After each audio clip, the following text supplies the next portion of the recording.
میں وہی سلوک اس کے ساتھ کرتا ہوں۔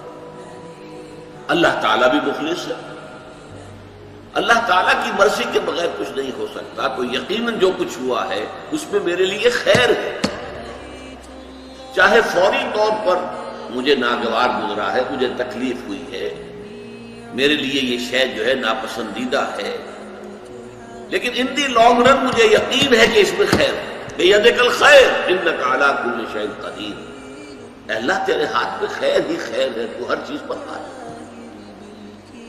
اچھا جو ہوگا وہ بھی اذن رب کے بغیر نہیں ہوگا، یہی تصور اس کے بارے میں ہونا ضروری ہے۔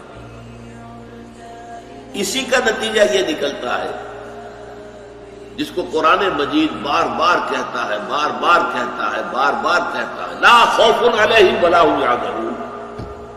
کیا مطلب ہے اس کا؟ نہ ان پر کوئی خوف ہے، نہ